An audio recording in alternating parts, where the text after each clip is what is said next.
परम आदरणीय शिव प्रताप शुक्ल जी, जो हिमाचल प्रदेश में 3 साल राज्यपाल रहने के बाद आप तेलंगाना के राज्यपाल हैं, और आपको मैं साल 1997 से जानता हूं। जब मैं लखनऊ ग्रेजुएशन फर्स्ट ईयर में था, तब आप उत्तर प्रदेश में कैबिनेट मिनिस्टर थे और विधान भवन में आप बैठा करते थे। मेरे पास नया नया विधानसभा लाइब्रेरी का कार्ड बना था, जिससे मुझे विधानसभा में आते जाते एंट्री मिल जाया करती थी।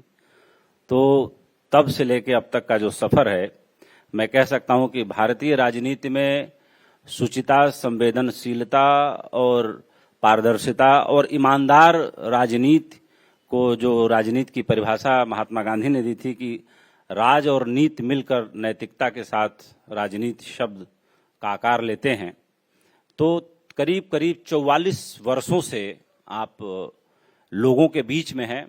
और कहा जाता है कि काजल की कोठरी में कैसो ही सयान हो जाए, काजल की एक लीक लागे है पे लागे है, लेकिन अनब्लेमिश्ड कैरियर।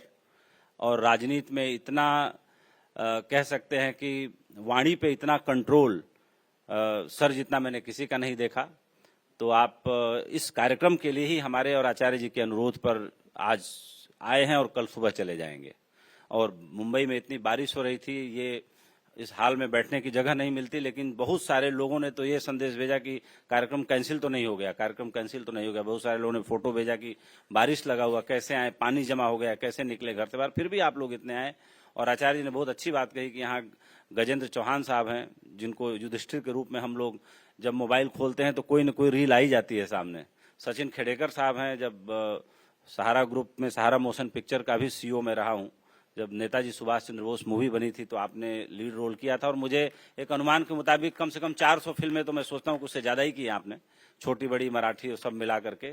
एक नाम है रजा मुराद साहब को मुझे नहीं लगता कि कहीं देश के कोने में खड़ा होकर चौराहे पे चिल्ला दीजिए कि रजा मुराद जी, तो लोग पलट के न देखें, लगता है चले गए। तो ये बात बिल्कुल सही है कि सभागार में जैसे राजा राम जी, जो हमारे यहाँ कृषि एक्सप्रेस आता है, एक तरीके से आप ही का दिया कॉन्सेप्ट है, आइडिया है जो हमारे यहाँ चलता है। और भारत एक्सप्रेस इस कार्यक्रम का हिस्सा बना। वागीश जी से परिचय बहुत पुराना है, लेकिन हम इस कार्यक्रम के माध्यम से एक नए रूप में जुड़े, बहुत अच्छा लगा। और इस कार्यक्रम के बारे में एक शेर मुझे किसी शायर का ध्यान आ रहा है कि 1000 बर्ग गिरे, 1000 आंधियां उठें, जो फूल खिलने वाले हैं वो खिल के रहेंगे। तो ये कार्यक्रम होना था, इसलिए हुआ, अदरवाइज जो रेड अलर्ट था और देश भर में इतनी सूचनाएं फैली हुई थी, ये कार्यक्रम होना नहीं था। और मंच पर मंचासीन सभी सज्जनों का, इस सभागार में आए सभी मित्रों का, भाइयों का, बहनों का मैं दिल की गहराइयों से आभार देता हूं।